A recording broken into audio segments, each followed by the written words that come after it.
Assalamualaikum warahmatullahi wabarakatuh. Waalaikumsalam warahmatullahi wabarakatuh. Kami di sini dari kelompok 2 akan membahas tentang peraturan pemerintah mengenai pemblokiran handphone black market yang telah resmi disahkan. Saya Anam Firdaus sebagai moderator dan kami juga di sini mengundang dari pihak pemerintah yaitu Saudara Astrid dan Pepi, dan ada juga dari pihak konsumen itu Saudara Rizka dan Deli. Data yang kami terima di sini, pemerintah telah melakukan tindakan pemblokiran HP black market yang tersebar di Indonesia yang pada tanggal 17 Agustus 2019. Dia juga sudah bekerja sama dengan 3 kementerian yaitu Industri, Perdagangan, dan Kominfo, di mana pasar black market ini merugikan pajak bagi negara Indonesia yang sudah mencapai 10,3 miliar per tahunnya. Jadi akibatnya tidak membayar pajak. Baik, saya akan bertanya kepada pihak pemerintah, yaitu apa tujuan pemerintah untuk melakukan pemblokiran ini? Jadi dikeluarkannya peraturan tentang pemblokiran HP black market ini bertujuan untuk melindungi konsumen dari barang ilegal dan juga memangkas kerugian negara akibat penggunaan ponsel ilegal. Dan selain itu pemerintah juga berharap penjual itu menjual barang-barang yang legal. Baik, di sini saya akan memberikan pertanyaan kepada pihak konsumen. Bagaimana sudut pandang kalian dengan adanya pemblokiran HP black market tersebut? Menurut saya sih setuju, karena itu sangat merugikan negara. Nah, dan juga itu kan nggak bayar pajak, kasih sama yang pedagang-pedagang bayar HP resmi gitu. Mereka itu lebih kurang laku dibanding sama yang jual HP black market. Nah, dan juga kita lebih aman pakai HP yang nggak resmi. Tuh. Saya ingin menyanggah pertanyaan jawaban dari Saudari Dewi. Baik, silakan. Menurut saya, kebijakan tersebut itu berpotensi memberi dampak negatif bagi para konsumen dalam jangka pendek. Karena konsumen nanti akan merasa bingung atau ragu dalam memilih mana ponsel yang black market atau ponsel yang resmi. Dari penjelasan singkat dari pihak konsumen tadi, dengan adanya keluhan bagi masyarakat, bagaimana pihak pemerintah menanggapinya? Nanti akan ada penjelasan dari pihak pemerintah sendiri bagaimana caranya membedakan handphone itu dari black market atau tidak. Salah satunya dengan cara menyamakan email yang di HP dan juga di kotak HP. Kalau untuk mencari tahu email yang di HP itu bisa dengan cara di bintang 06 pagar ya, bintang 06 pagar. Di situ akan muncul email yang ada di HP kita. Dari itu kita bisa samakan di boxnya apakah sama atau tidak. Dan bagi konsumen dengan membeli perangkat legal itu akan mendapatkan garansi resmi dari pemilik merek. Mereka juga akan mendapatkan kepastian karena perangkat itu sesuai dengan layanan seluler yang ada di Indonesia. Saya ingin menyanggah. Baik, silakan bagi saudara konsumen.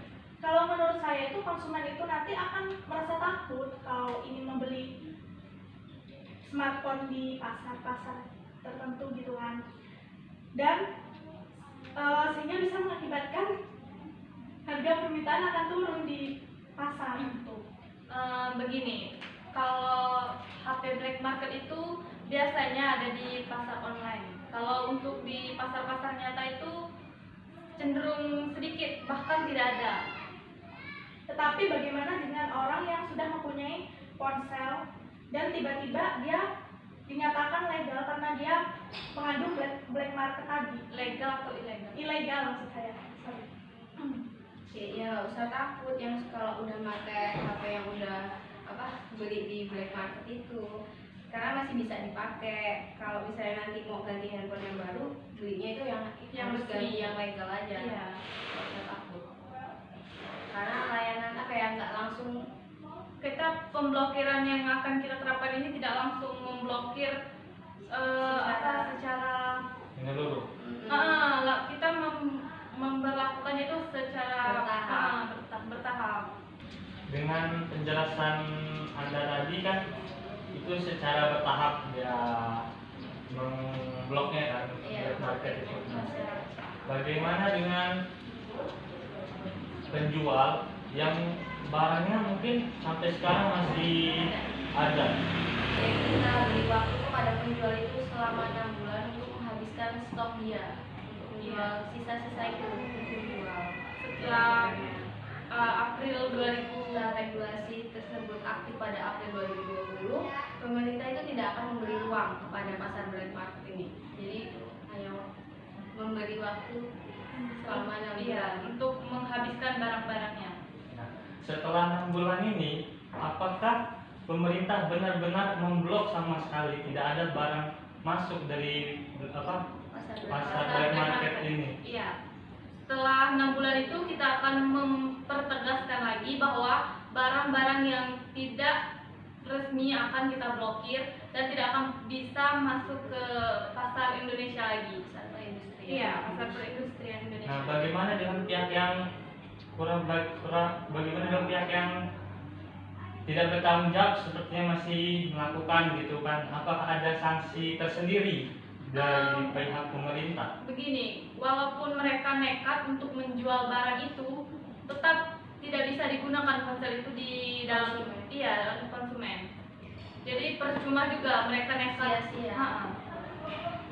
Baik, dengan tadi adanya diskusi kami dari pihak pemerintah dan konsumen, kesimpulan yang kita dapat ambil di sini adalah bahwa pemerintah sudah akan benar-benar memblokir seluruh HP black market yang masuk ke pasar Indonesia. Karena pasar black market sendiri sudah merugikan per tahunnya itu 10,3 miliar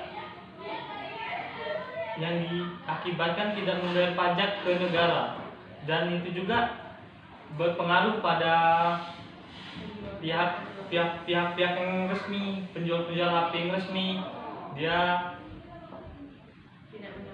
tidak mendapatkan pendapatan yang seharusnya dia dapat.